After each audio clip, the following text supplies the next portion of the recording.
नमस्कार, मैं D Sharma first 24 news के साथ गाजियाबाद से। जिस प्रकार मैं बता दूं, आज ममता बनर्जी ने शपथ ली और जगदीप धनखड़ गवर्नर के साथ जिस तरह आज उन्होंने बातचीत की, गवर्नर ने कहा कि जिस तरह यहाँ पर बंगाल में इस तरह के हादसे हुए हैं, ये हादसे रुकने चाहिए और इस पे संज्ञान लिया जाए। तभी ममता बनर्जी ने कहा कि ये संज्ञान लेने वाला विषय है, संज्ञान लिया जाएगा, लेकिन शपथ मैंने आज ली है।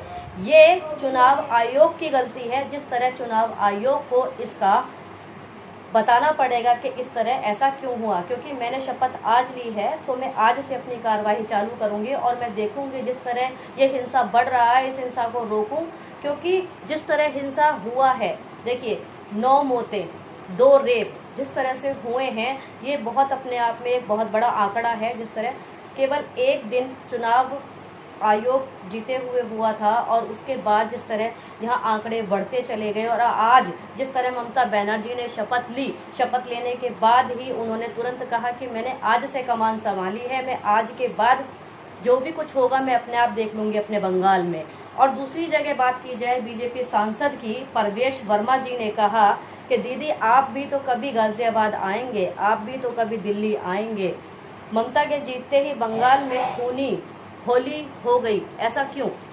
खून का सिलसिला क्यों चलने लगा ममता बनर्जी के जीतते ही? और सबसे बड़ी बीजेपी सांसद ने जिस तरह से कहा कि हमारी गाड़ियां तोड़ी गई, हमारे घर में घुसकर हमें पीटा गया, हमारे टीएमसी के गुंडों ने चुनाव जीतते ही कार्यकर्ताओं को मारा, ऐसा क्यों?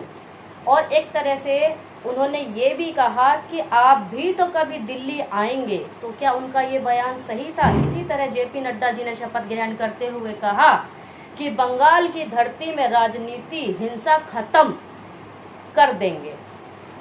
मतलब बंगाल की जो वहाँ रैली है, वहाँ जो जनता है, वहाँ की राजनीति को खत्म कर देंगे।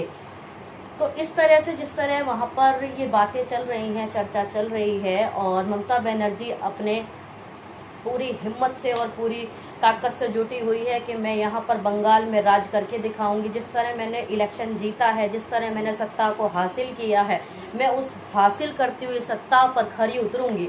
जिस तरह सरकार की बात की जाए तो सरकार यहाँ पर आंकड़े बढ़ते ही चले जा रहे हैं, क्योंकि जिस तरह इलेक्शन आयोग कमीशन आयोग का एक हिस्सा बन जाता है, एक मुद्दा बन जाता है, उसी तरह आज सीधे पलटवार ममता बनर्जी ने किया कि ये चुनाव आयोग का पूछा जाए चुनाव आयोग से कि वहाँ पे जो इतना ये दंगा फसाद हुआ है वो चुनाव आयोग बताएगा। और सबसे बड़ी बात मैं ये पूछना चाहती हूँ अपने चैनल के माध्यम से लोगों से कि जब भी ये बलात्कार हुए, जब यहाँ पर इस तरह की घिनौने अपराध हो रहे थे और जब यहाँ पर ये गुंडे इतनी दबंगाई कर रहे थे, तो वहाँ का प्रशासन सो रहा था, वहाँ का प्रशासन कहीं घूमने गया था, या वहाँ के प्रशासन पे कोई भी दबाव नहीं था, या किसका ऐसा दबाव था कि अगर हम ये करते हैं तो प्रशासन बिल्कुल हरकत में ना आए? ये कहाँ तक सही है और कहाँ तक सोचा जाए कि ये वाकई में एक तरह की राजनीति नहीं थी कि ममता बनर्जी के जीतते ही इस तरह इस कदम को अंजाम दिया गया कि वहां पर खून की होली चालू, बीजेपी के दफ्तर जला दिए गए, रेप कर दिए गए, और सबसे बड़ी बात वहां पर खून कर दिए गए। सोचने वाला एक विषय ये है कि जिस तरह जीतने के बाद कोई एकदम से ऐसा कर सकता है क्या? बहुत सी बार देखा गया है कि जहां पर हम चुनाव लड़ते हैं, चुनाव रैलियों में जाते हैं, या हमें चुनाव की सत्ता हासिल करनी होती है तो ये काम किए जाते हैं, लेकिन जीतते ही अगले ही दिन इस तरह से हरकत में आना, चलिए वो करेंगे बाद में बात। लेकिन जनता से मेरी सीधी बात यही है कि अगर किसी को भी सवाल करने हो तो इसमें आप कमेंट कर सकते हैं, सब्सक्राइब कर सकते हैं, और इसमें आप मुझसे कमेंट करके पूछ सकते हैं कि आपने ये बात कैसे पूछी।